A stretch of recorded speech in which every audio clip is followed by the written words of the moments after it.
potential in every bag of trash. This is We Have Concerns. Hi, Jeff Kanata. Hi, Anthony Carboni. Hello, concerned citizens. You know, there's, I don't know if you've heard this, Jeff, but the environment's not doing great. What? Our environment? Yeah, our environment, like our Earth, the environment is apparently not doing great. What? I've been mostly focused on the fact that there's a death plague, which I just learned about. Oh, Anthony, death plague is so 2 weeks ago. Now you need to be worried about the rampant and uncontrolled firestorms that are happening all throughout our state. Literal fire-nados. Fire-nados are a thing now. That's an Ian Ziering movie, right?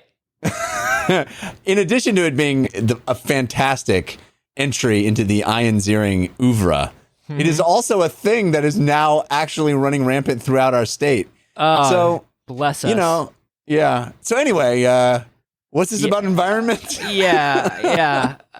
So, you know, a lot of, man, I am not going to digress into this. I am not going to digress into the fires. I am not going to digress into our idiot president talking about the fires like he knows shit. You know what I am? Good. I am for a second. The fact that he was like, maybe we should make them pay for it.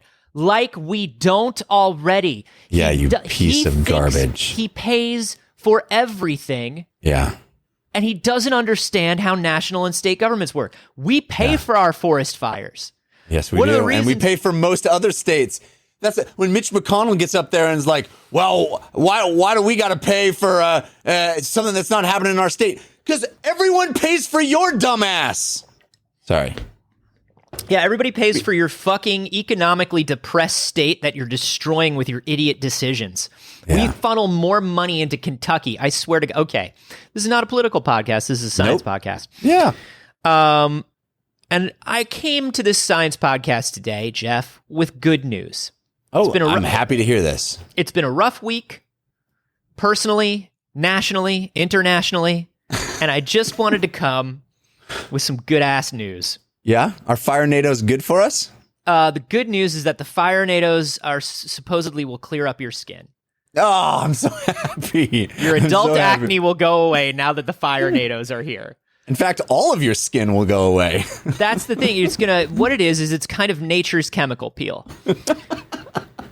No, what I came is, you know, we're really worried about, obviously, global warming, carbon emissions, like how are we going to get rid of all of this carbon dioxide? And we've been trying many things, starting with, I guess, paper straws. And how's that working out? Is it going well? I have been using my own bag at the grocery store, and I think we've just about nailed this thing. Sweet. I did forget my bag last week, and I think I set us back a little bit, but we should be back on track. Come on, man. You got to do your part. You got to do your part. How many paper straws did you use in penance?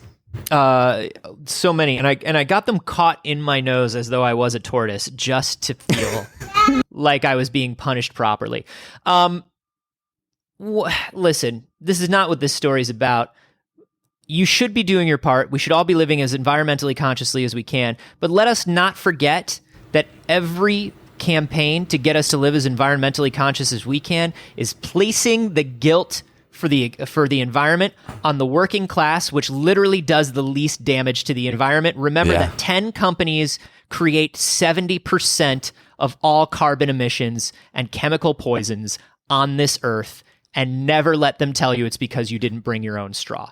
Anyway. Yeah, both things are true, right? We should all do our part. We should all do our part, but also let's not roll back every goddamn regulation. Yeah, and let's create some more, thanks. We were on a good path to creating some more.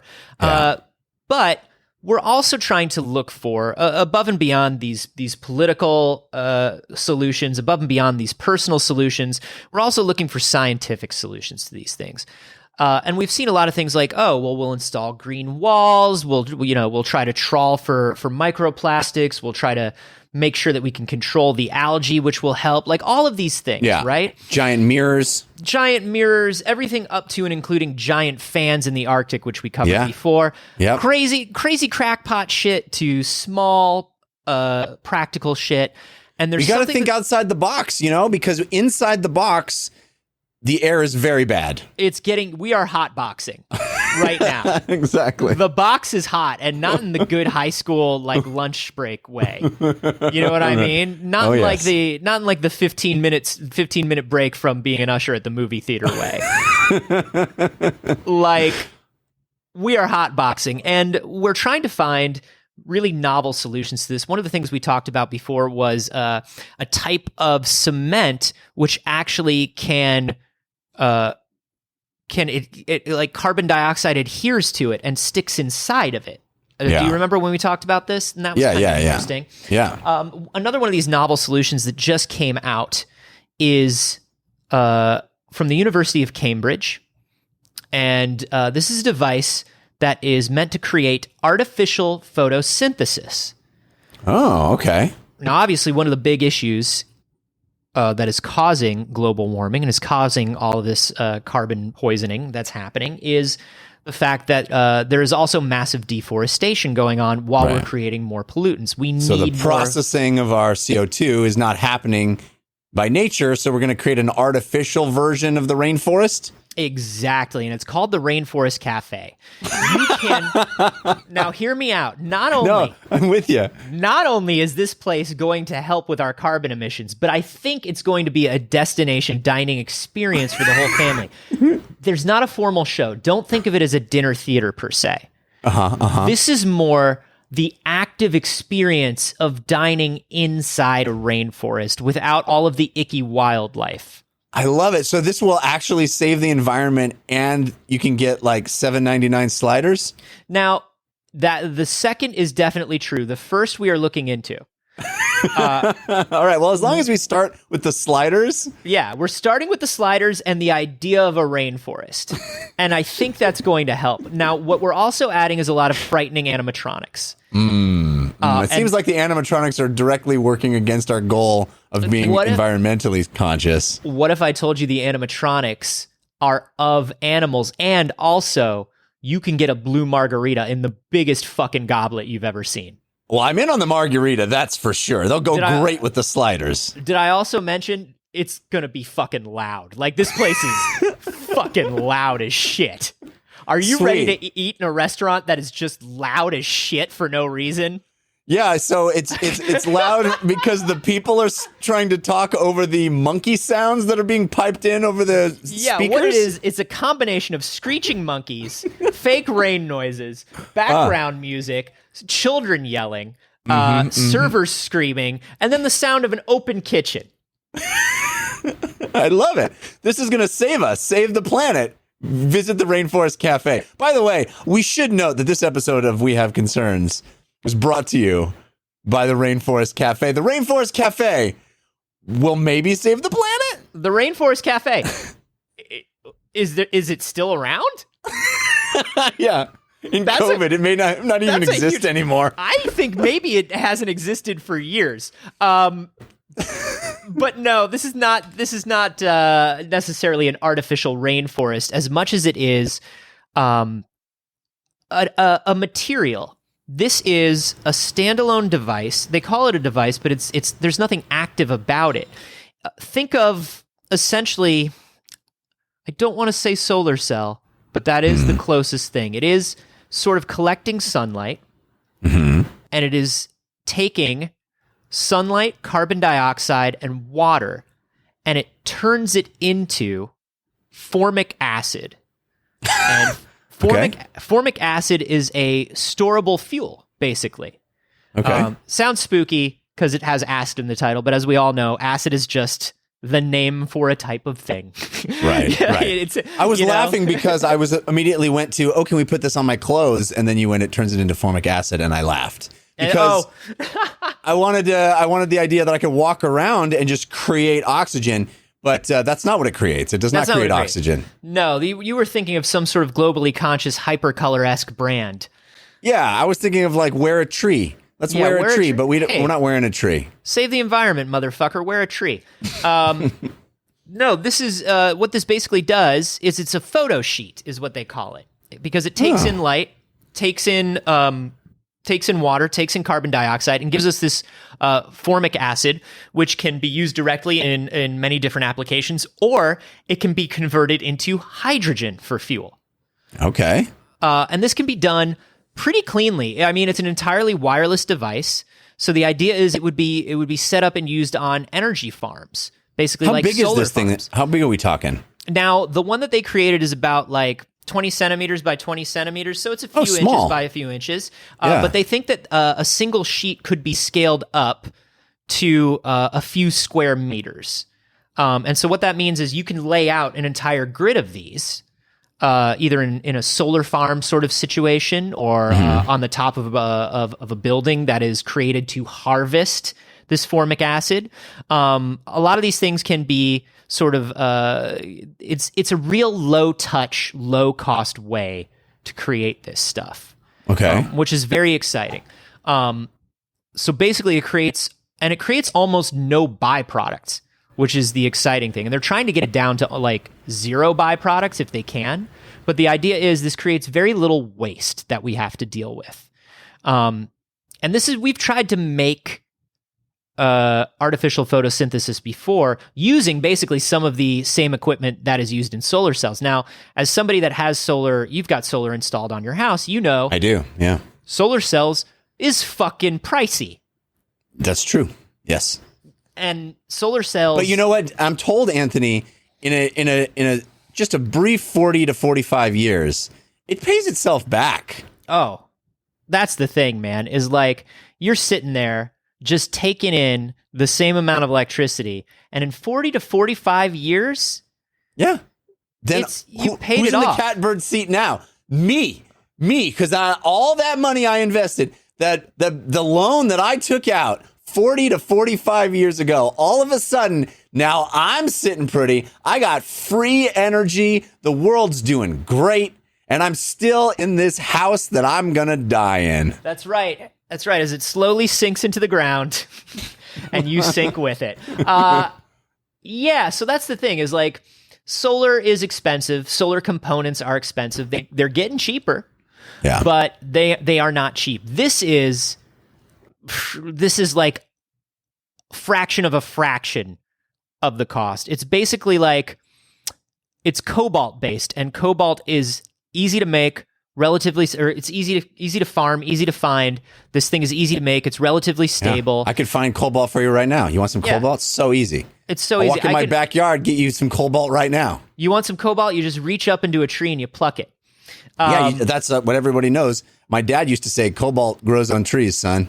Yeah, Money doesn't. Money doesn't, and that's why you got to invest in these solar cells. They pay themselves off. Not for you, but for your grandchildren. Yeah, exactly. There's literally, what I fucking hate about solar is that there's no reason. I mean, the reason to invest in it is literally that you want to be a good person. Because like you're saying, you tell the average person it doesn't pay for itself for like another like 30 to 40 years. Like, you think about it and you're like, well, why would I do that then? I'll just pay the electric company. You know why I did it? I'll be honest with you. It was, one part be a good person. Another part, I can just fucking relax about leaving the light on. I used to be that guy who was like, I got to turn everything off. I got to turn it all off. And I got to super anxious about the electricity bill and where's the electricity and what's on and what am I turning off? Is my computer, I got to put it in rest mode. All of the things I was constantly thinking, tick, tick, tick, tick, tick, tick, tick, tick. The electric bill's going up. Now I just go, it's covered. I paid for it already. It's covered, baby. I can use all the lights. That's right. If I want to like add more lights just to do it, we don't need more lights. I want 5 lamps in the living room. Exactly. I got. I just leave a light on the front porch. Who cares? I have an air conditioner that blows out. It just blows straight out. Yeah, my dad used to say, close the refrigerator door. And now I just leave it open. Leave the refrigerator door open. Who cares? I could have gotten one of those refrigerators that has like a glass door, but those cost a little bit more, and I've already paid for my electricity in advance. Exactly. So I took the doors off my fucking fridge, y'all. No doors. No doors. I can Suck see it, if Dad. I can see if I've got orange juice. I Take do. that, Dad. Yeah. The refrigerator is now cooling my house. So Think about it's it. constantly running. As is my air conditioning and my heater. Because that refrigerator makes it real cold in here. So I got one of those little under desk heaters from my kitchen. Yeah. Just to warm up my handsies and my toesies when I'm cooking. I'm the solar man. I'm the solar man. It's all part of my environmentally conscious home that I built. So that's kind of what that's kind of what I hate about solar is it's like I get what you're saying is like now you don't have to worry, you don't have to have that guilt. I don't have that guilt. I do know that sometimes my bill shows up and I'm like, oh fuck, I'm an idiot. But like it's never to the point where I'm like, ooh, that's way too much. I've always had that, man. I've always had to like, what can I do to reduce it? I left the thing on. I could have turned the thing off. Oh, I walk in. Oh man, my whatever is still on. Why did I left it on overnight? I'm such an idiot. I've always had that anxiety, and I just always love the fact that min-maxing. Always. That's what ABMM is what I always say. Always be min-maxing. But this is great because we are creating a large amount of we can create a large amount of hydrogen fuel. We can get rid of a lot of the carbon dioxide in the environment. This was just. So let me. Do they go into what kind of scale we would need to actually make an impact on the problem that we're facing very, very soon here with global climate change? Are we talking about like vast fields of this stuff? Are we talking about? I mean, is it actually going to be scalable? It is going to be scalable. You are going to need large fields and large surfaces of it, especially at first. But the idea is that hopefully, just like solar cells, in the last 10, 20 years, the efficiency of solar cells, if you got solar 10 years ago versus solar now on the top of your house, like you can tell the difference. Like when you're driving through a neighborhood, like the people who got solar 10 years ago, their entire roofs are covered. It's like a whole thing. And then people who are getting it now, they have like smaller panels of more efficient cells. And it's so like the dude that got the first satellite dish. It was like 30 feet wide and then some, just like 10 years later, teeny little DirecTV dishes everywhere. And then the dude with the 30-foot wide satellite dish is like, Christ, I got this thing still. It's got to rotate. I only get this channel at this time of day. You remember that? Like early satellite people, they were like, totally. Get this weird. I remember my friend, his dad had satellite TV. And it was one of the first people to get it. And they had the big dish, and then they also had the front projection TV with the 3 bulbs. And I remember we weren't allowed to play Nintendo on it because it would break it. It would burn it in like in 4 seconds. It has one score in the upper left, and you're going to see that for the rest of that TV's life. Oh yeah, it was like you cannot put the Nintendo on it. And we were like, but Mario would be so big. And he's like, don't you fucking even? I swear to God, he's like, don't even plug it in for a minute when I'm gone just to see. I am telling you. But he had the big dish, and like I remember there was a system where you had to like rotate to coordinates sometimes. Oh, yeah. We had that. I grew up. We had that really? too. Yeah, we did. And in fact, we could watch. We would watch Monday Night Football, and they would, because it was a live broadcast, they would pitch to a commercial, and then the local affiliates would insert the commercial. But we were intercepting the satellite feed before it got to the local affiliates. So they would pitch to a commercial, and what we would see is just the camera still on in the booth. So we would be watching these guys who thinking that they're not being broadcast to anybody, cursing and just talking about what planning things for the next break and all that stuff. It was really wild as a kid watching that. Do you think that had a major sort of impact on your wanting to go into the industry, like seeing the behind the curtain of that?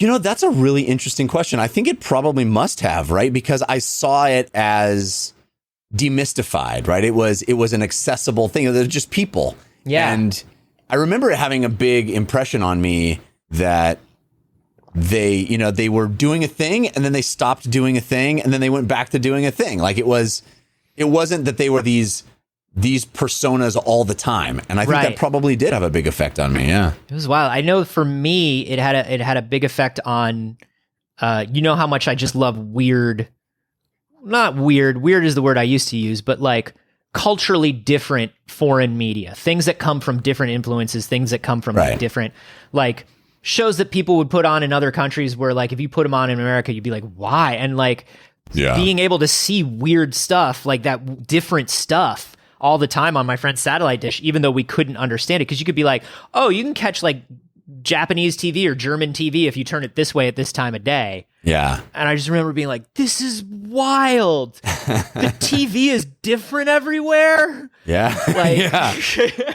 yeah, opens your eyes. So just like that early satellite dish, early solar panels, other early technology, this is going to have to be, increased. They just got this working, right? Another thing that they're really worried about, or not worried about, but they do mention as kind of an afterthought here, which I think is very funny, is like, we do want it to make us something that's a bit more, a fuel that's a bit more stable, right? Like they're like, something that we can transport a little easier than like formic acid or fucking hydrogen. Yeah. We got just like canisters of hydrogen everywhere now, and basically our farms here are just giant bombs at this point. We are. So they're like, could be a problem. we are looking into ways to make other stuff. We're looking into ways to make it more efficient. But I think this is really fascinating because if you think about a building, in addition to solar or something like that, think about a build, and these tiles that we're seeing, these concrete tiles that can absorb and kind of get a little bit of solar energy or electricity. Imagine something that can also, walls that can also create fuel, a fuel refinery building that is built out of materials that make the fuel. Like that is a huge change. That's like, wild. The idea of that, and that may be how you make buildings going forward. It could revolutionize even cities. Now, I'm imagining it as like a rural thing because you're talking about farms and big fields of this stuff. Mm-hmm. But if you make it the roofs of buildings, if we pack cities with this stuff, it could be a really interesting vision of the future. Yeah, it's another step towards that sort of living city that I'm always like hoping that we get closer and closer to, which is, the sides of the building are not just like green walls, but they're also green walls with that webbing that absorbs particulate matter, right? And the tops of the building are solar panels, and maybe these panels that are like, and a thing where like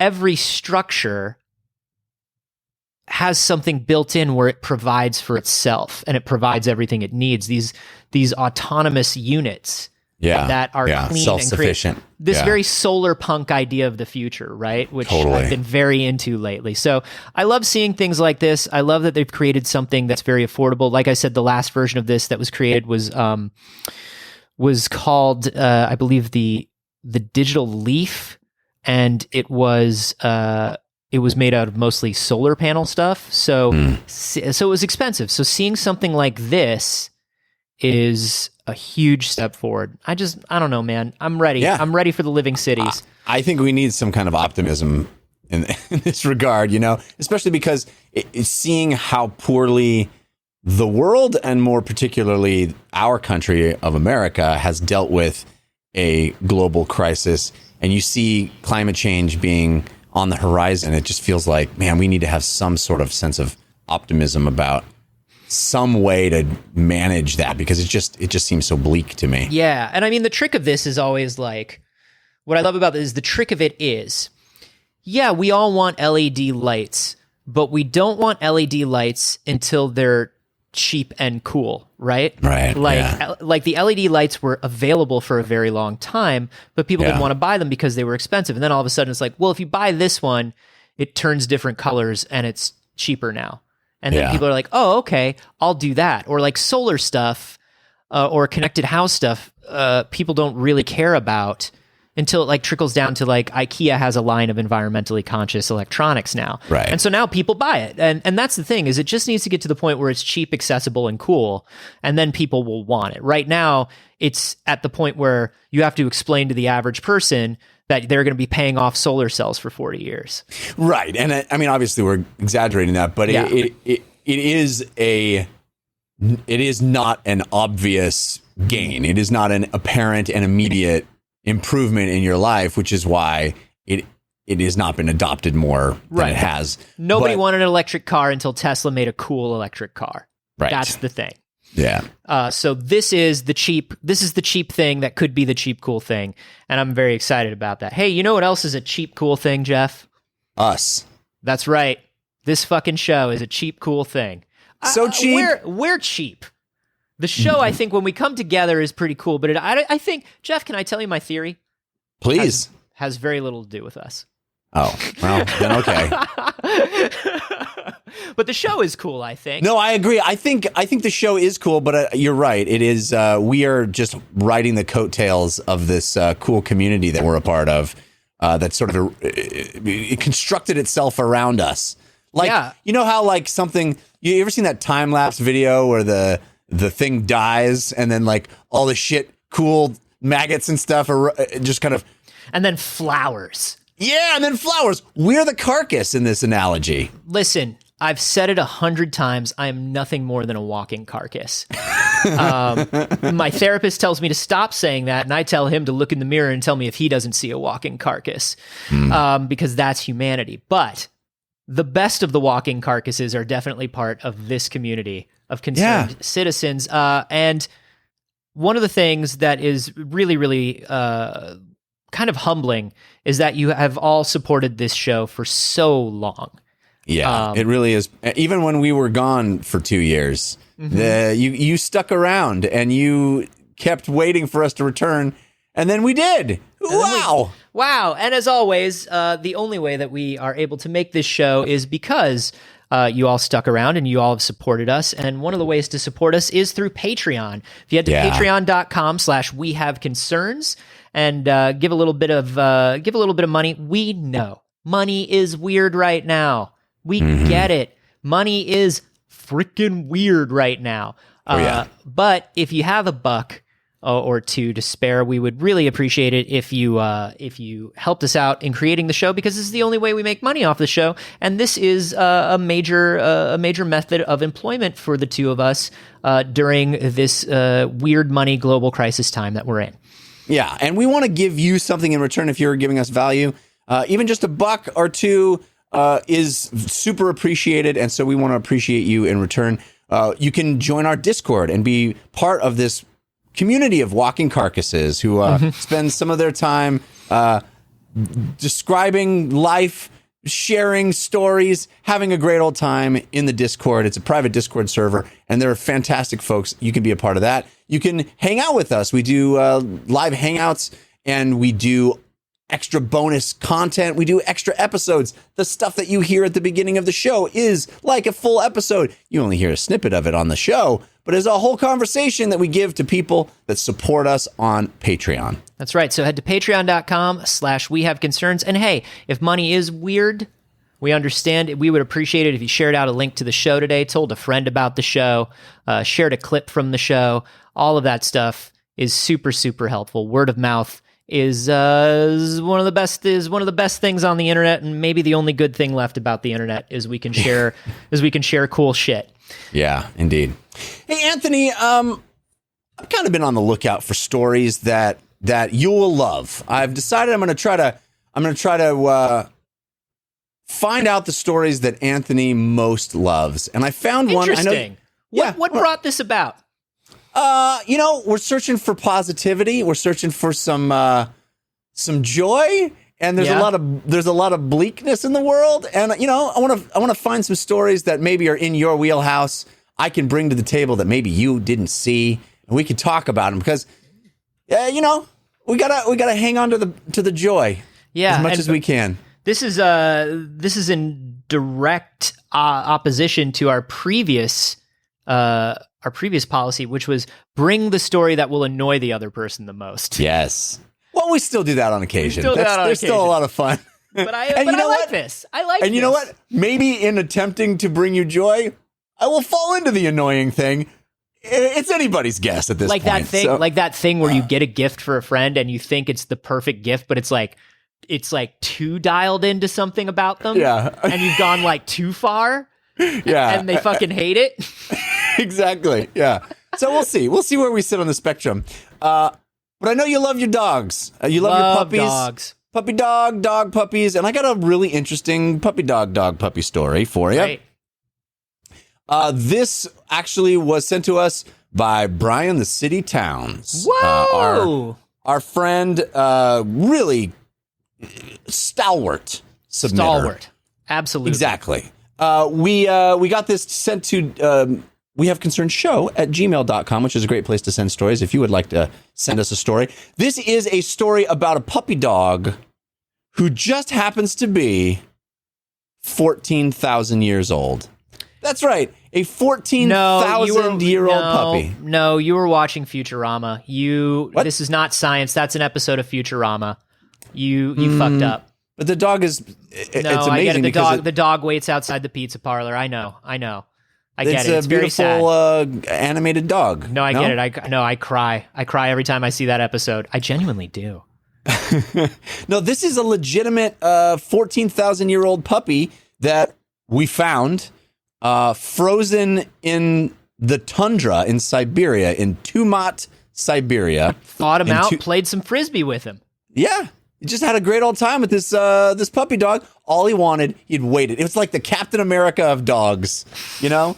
He fell into a frozen lake of ice, and then they thawed him out, and now he's the Avenger of catching frisbees. Love it. We found a little puppy. We found this dog. We pulled him out. It's a remarkably well-preserved dog. Fur, I mean, it looks like dead, but fully preserved dog. It's pretty extraordinary in that regard. Wow. Well, does it look much different than a modern dog?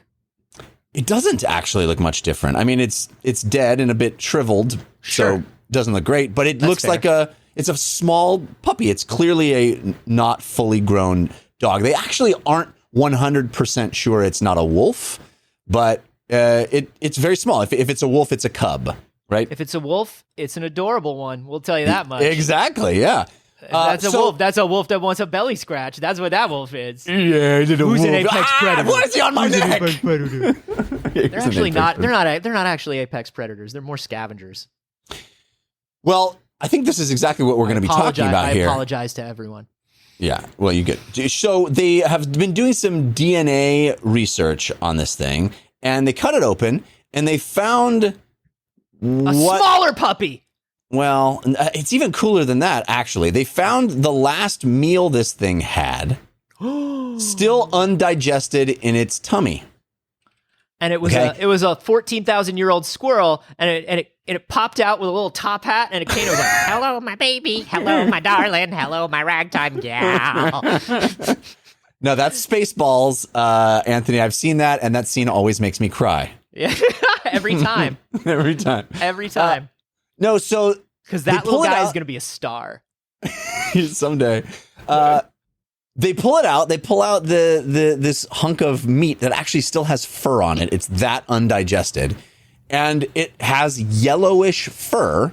So they assume that it maybe it's a cave lion or something like that. Okay. And then they send it over to the Center for Paleogenetics, which is a joint venture between Stockholm University and the Swedish Museum of Natural History. Love it. And they sent it to a professor of evolutionary genetics by the name of Love Dalen. That's right. His first name is Love. Oh. So that scientist is Love. Yeah. Love is my first name. Wow, that scientist isn't even looking for love because they don't need to. They don't need to. They are love. Anyway, so they ran some DNA testing, and they ran it through a reference database for mitochondrial DNA from all mammals. Right. Oh, so they checked that DNA sequence against all the results of all mammals that have ever been cataloged. Hey, full stop here for a second. How fucking rad is it that computer database exists? Oh, I know, right? Yeah. They can just look up the DNA of every mammal. Yeah. It's like dope. dope. That computer in every like 24 or like spy movie where they're like beep, boop, boop, boop, boop, and it's just all the faces of all the people. It's every mammal, and like they're holding up like their mug shots, and they have criminal records. Exactly. It's like platypus. Platypus is a mammal. Is it a mammal? That was a terrible pull that my brain went to. Anyway, I ruined that. That's basically what they did, though. They found actually picked it up, buddy. I believed in you on that. I thought for a second I should, and then I went, fuck it. It wasn't going to be that funny anyway. That's your choice. It was, and I respect it. This thing comes back. The mammal database comes back with an almost perfect match for woolly rhinoceros. It's a chunk of undigested woolly rhinoceros. Now, woolly rhinoceros that thing no longer walks the earth, but when it did, it was fucking huge. That thing's big boy. It was the size of what we see as a rhinoceros today. It was about the same size. It just had a lot of fur on it. It was a massive creature that this tiny little puppy dog ate some of. So there's a lot of theories as to how did woolly mammoth parts get into a puppy dog? Immediately, my brain goes to like an old school Ray Harryhausen like claymation battle between a woolly rhinoceros and like 8 to 10 prehistoric wolves / dogs, right? Yeah. And they're moving in that like claymation Harryhausen way, and the music is like and they're like you see jumping. You see the mammoth like or not mammoth, the rhinoceros, and then like two dogs are in front of it, distracting it while the third dog jumps up from its back and it goes and it tries to spin around, and then the first two would jump on its back again, and it's just overwhelmed. It's so big you can't imagine that dogs would be able to take down a woolly rhinoceros, but yeah, and then Jason and the Argonauts show up for some reason, or Hercules. So the coolest thing about this is that we know this skin, this rhino skin, this woolly rhinoceros skin has been dated, they used the DNA was actually dated to around 14,400 years ago. Wow. Right? Yeah. And we know that woolly rhinoceri, that's how we do it, right? Rhinoceroses. Rhinoceroses? It's rhinocepodes. Is it Renice? I think it's Renice. It's Renice Witherspoon. Anyway, we know that they went extinct about 14,000 years ago. Okay. So this is literally one of the last woolly rhinoceroses ever inside the stomach of this adorable puppy. Wow. Isn't that crazy? Wow. Maybe the last. That puppy had no idea that it was eating the last of its kind, or maybe it did. Maybe that's why a puppy was able to eat it, because it was like looking for all of its buddies that went extinct. It was like wandering around the tundra going, my friends. And then there's like this and then it just sat down and didn't even have the will to live anymore. And then a puppy walked up to it and it was like, well, this puppy will probably be nice to me. In this situation, the woolly rhinoceros is a lot like Frankenstein. He's like, puppy. And then the puppy just takes a fucking bite out of him. Yeah. Yeah. I think he probably died of depression. Yeah. He died of loneliness. I also think it's possible that like some of these dogs and puppies were just like, they knew it was the last of its kind and they like made a big deal of it. Like they got off on it. Yeah. Yeah. Like this is like one of those secret underground, like dinner clubs that eats like endangered food, like endangered animals. Yeah. You're like, hey puppy, you want to have the last woolly rhinoceros? Whoa. Yeah. Yeah, you can. That's not really. Nah, you're oh, fuck, yeah. Nah, you're I got fucking it. with me. I got you're him. fucking with me. That's just regular rhinoceros meat. No, look, it's still got hair on it. Look, it's woolly. Whoa. Yeah. Okay, I'm gonna how much? all of the puppy dollars.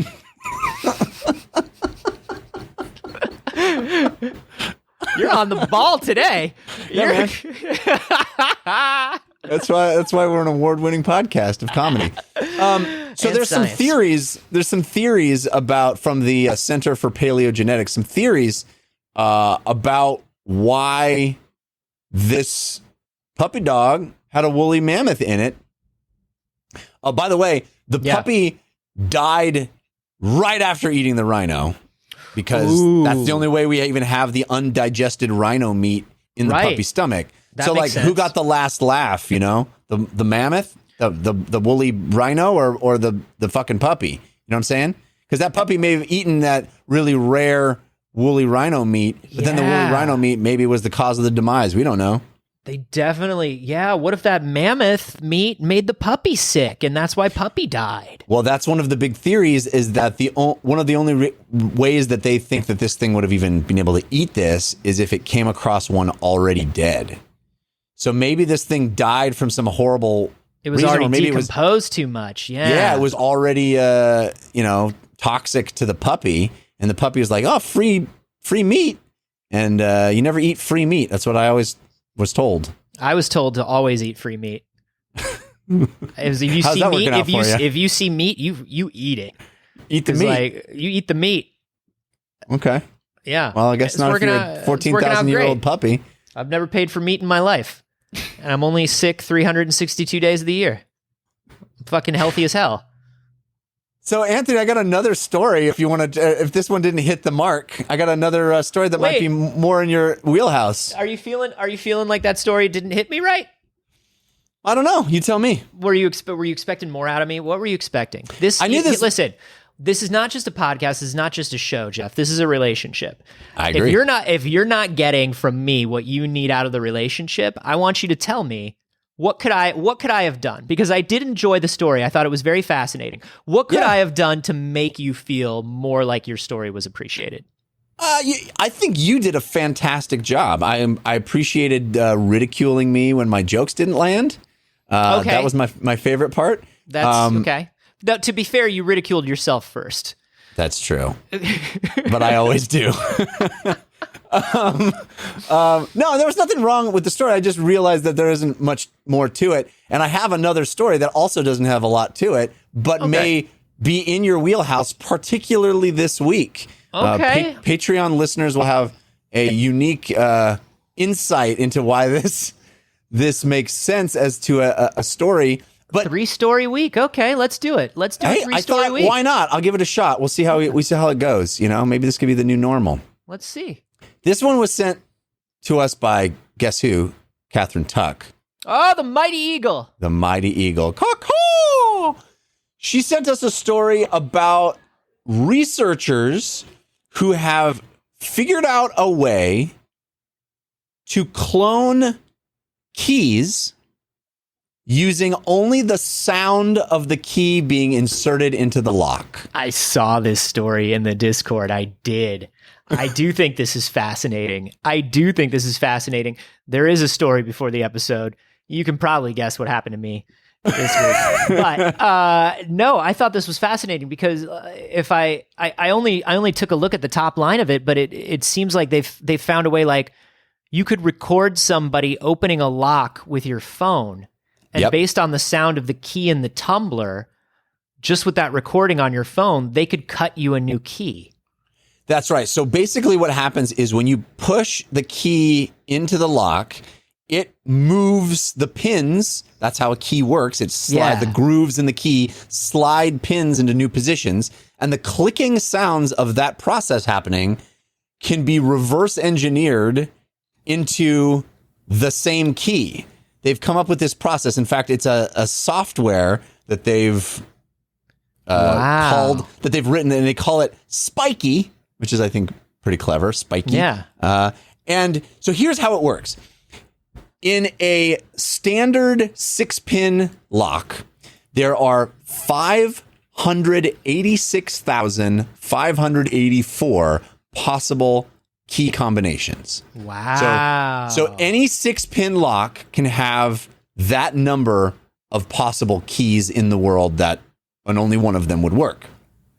So wow. Spiky, this software, works on only 56% of those locks. So it's not 100%, but 56% of that number is 330,424 potentials, right? So of all of the 6-pin locks in the world, which is usually what you have if you have a front door lock or whatever you're imagining of a key sliding into a lock.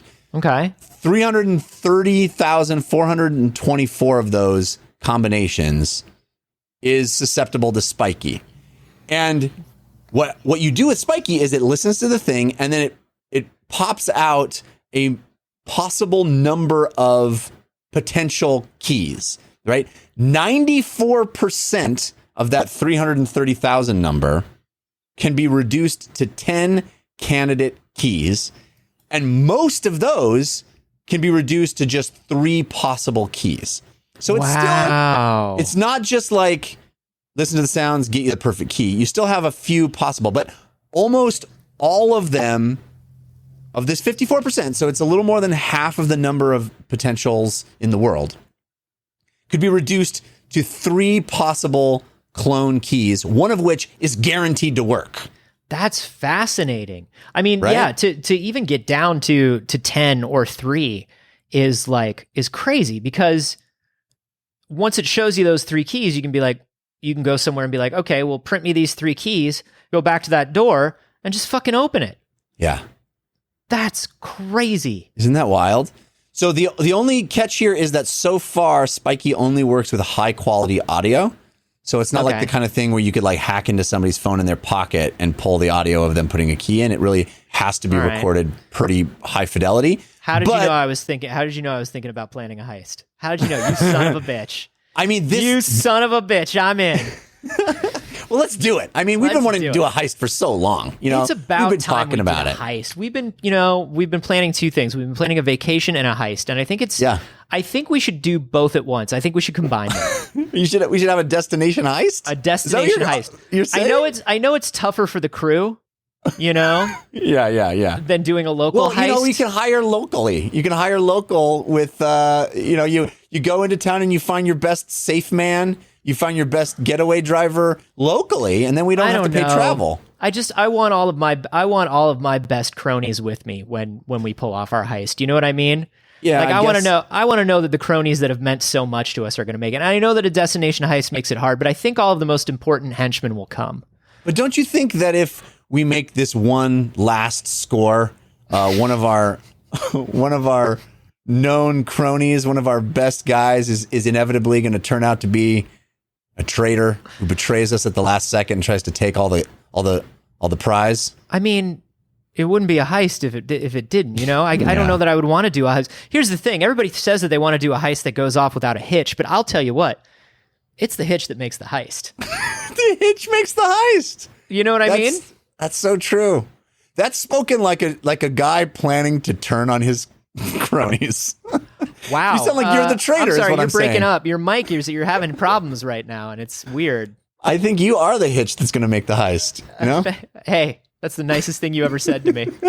Well, let me ask you this, Jeff. What is the legal and useful application of Spiky? I guess you lose your keys, but once you've lost your keys, it's too late. Either that or you make the recording in advance. Yeah, you get that high. That's what they always say is, you got to take a picture of your your driver's license. I don't know. What do you take a picture of that you need to keep? Take a picture of your 3 for 3, baby. I'm not having a good day. I'll be honest. My son was up a number of times last night, and I did not get a lot of sleep. I can tell you're a little frazzled today. Little I can loopy tell you're today. a little frazzled.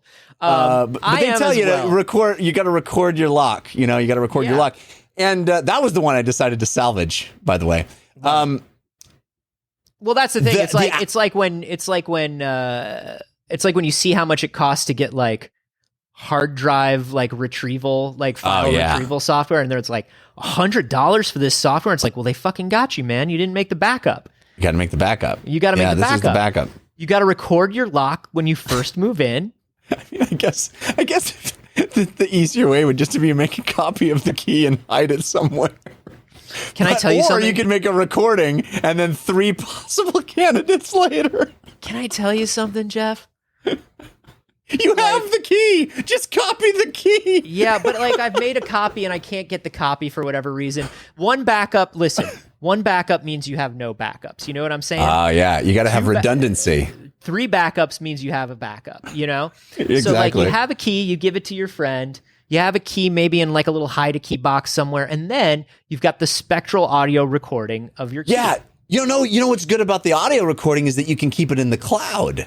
Right, so that you got it anywhere, right? You lose and your then key. Anybody can get. You can share it with anyone. Yeah, you can put it in your Dropbox. You're on vacation, doing a heist, and you forgot to water your plants. You forgot that you locked your dog in there. you just email your neighbor the spectral audio file of your lock sounds.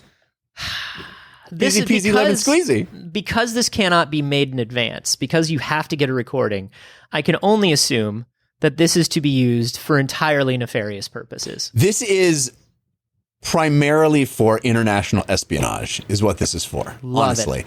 This and I isn't love even that they're coming right out and they're saying, this is spy shit, baby. Yeah, because, a lot of people pointing out here in the article that, you can pick these locks. It's not like these locks are not pickable. But you can't pick your friends. Yeah, this is, or your enemies, actually, and that's why we need it for international espionage. Yeah.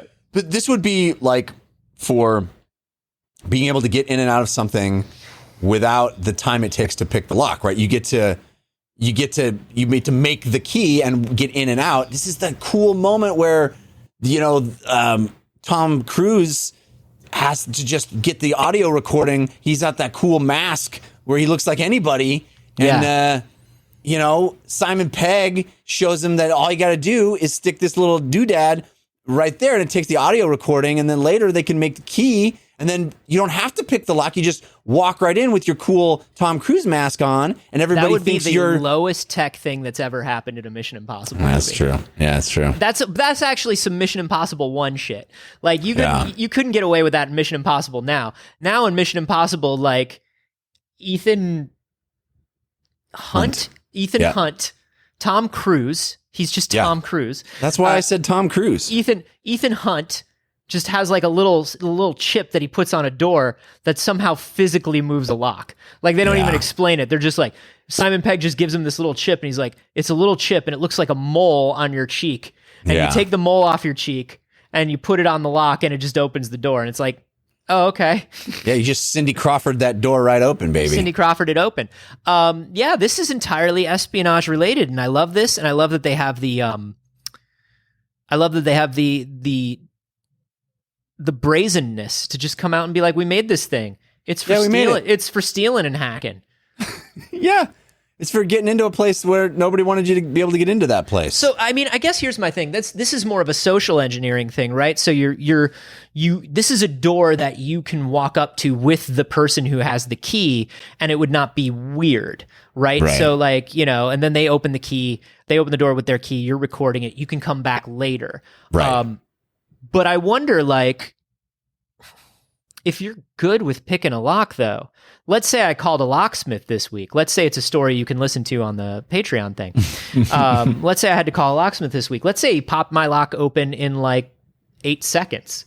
Yeah.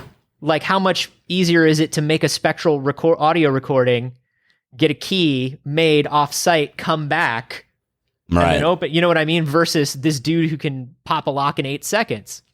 Yeah, I like dudes that can pop and lock. Yeah. And they can break and freak. Here's your door. It's open right now. Yeah. That's a heist. That's what I mean? a heist. Popping and locking your way into like a locked museum. Yeah. Ooh. Hey, you can't come in here. Like karate, like does the thing where you charge the other guy up, but knocks out the guard. Boop, yeah. Boop, boop, boop. Popping and locking through a laser grid. Lenny, you weren't responding on the radio. Are you? Whoa! Look at those moves. Head spinning into a vault. Yeah, I love it. No, you're right. This is highly impractical, and yet you got to imagine that there's some cool use for it. Also, I got to imagine that later versions of this thing are going to be you just tap into somebody else's phone, right? We just listen to the person's phone in their pocket. So I don't ever have to have been there. I just listen to your phone in your pocket, and I record your phone on your lock, and now I have a key to your house. For sure. First step is getting that algorithm working 100% of the time, right? And I think that's with high quality audio. And then it's working on getting it done with compressed audio, which I would imagine would have to be hard because those are some subtle sounds. Yeah. Yeah, and then step 3, of course, is hiring the guys and organizing all the travel for the destination heist. Sure, and like getting them to come back after they retired. And then, pulling them out of retirement. Oh, there's so many conversations, and then you meet their kids, right? You didn't know they had kids? Yeah, and they're out of life, and you feel a little guilty because, like, this could be a big deal, you know? But there's nobody drives cars like Sammy. No. You know? If Sammy doesn't do it, the whole thing doesn't work. It falls apart. Yeah. And we don't want to draw you back into our criminal web. We know you got out of trouble. We know you went straight, but like this could be a big score. And Sammy, I really hope you aren't the one that catches the bullet. We're going to break into a hardware store and steal all their blank keys. Because we're gonna fucking need them. We're gonna need them. We're gonna need these keys. This is really cool. I love this, but I'm also interested in. I'm more interested in using subtle sounds like that, and what other things we could identify, and what other uses could be. Yeah, you know what I mean. I think that's kind of interesting. You want to use it for the powers of good. Yeah, like could we find out like.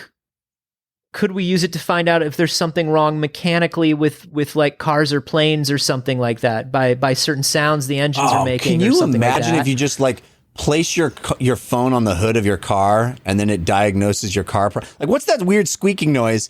Put your phone on the hood of your car and then it just like loads up that episode of the Car Guys.